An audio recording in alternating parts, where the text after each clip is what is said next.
Good afternoon. I'm the Reverend Jeff Liebman. I'm the minister at the Unitarian Universalist congregation here in Columbia, and I've been asked to give a faith perspective on this issue.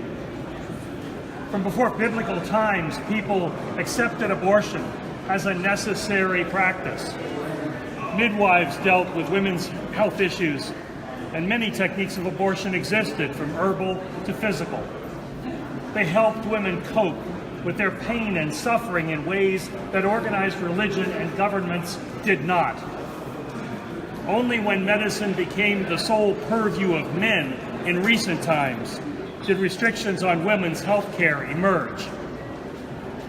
These restrictions reflect ancient and outmoded religious views of women as lesser creatures than men and as the source of original sin. In fact, for thousands of years, organized religions have often viewed only men as fully formed in the image of God. Women, children, and the unborn possessed little, if any, spiritual status at all. There is no universally accepted religious doctrine recognizing the unborn as persons deserving of the same legal or ecclesiastical rights as the born. Bills such as S-217 and H-3548 represent dangerous attempts by men to once again control women's bodies and health care through civil legislation, while at the same time ignoring their own responsibility for maintaining healthy and loving sexual relationships. These bills provide women no relief from the burden of their treatment by men, or from the erroneous assertion that religions agree on the nature and the beginning of human personhood. And let there be no confusion. Sponsors of these bills do not care about human life or the alleged personhood of the unborn. I want to test this with an experiment. Raise your hand with your fingers spread. And as I ask a question, if your answer to the question is yes, lower a finger. Do you oppose capital punishment? Do you oppose the use of government-sanctioned torture?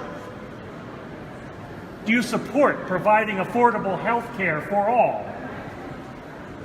Do you support restricting the purchase and ownership of assault-style weapons? And do you support expanding access to birth control and comprehensive sex education, as ways to control unwanted pregnancies? This is the fist of resistance to display that we are people who value all lives, who understand that personhood is not a scientific or legal construct, but an article of faith, and who recognize that these bills evidence an egregious overreach into our First Amendment rights, affirming that government shall make no law respecting the establishment of religion or prohibiting the free exercise thereof.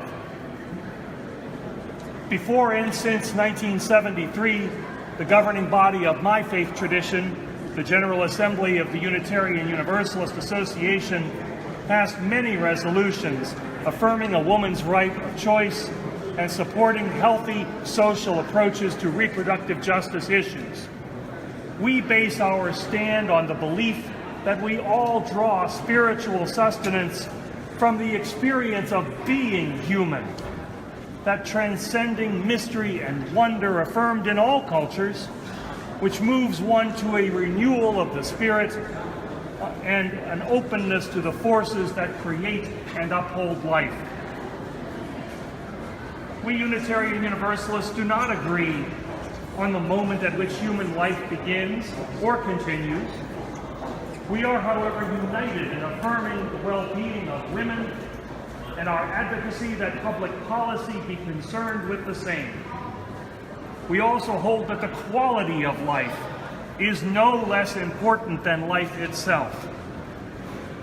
All people possess dignity, freedom of conscience, and the capacity to make decisions according to the sacred within them. Every person has access to spiritual truths within and beyond them that guide their decision-making.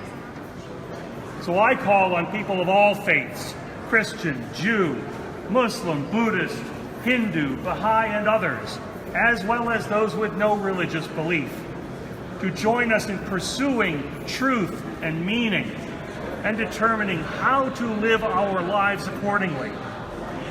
People have a sacred obligation to support each other in this work and to prevent government from infringing on our rights as free-thinking moral agents. Thank you. At this time,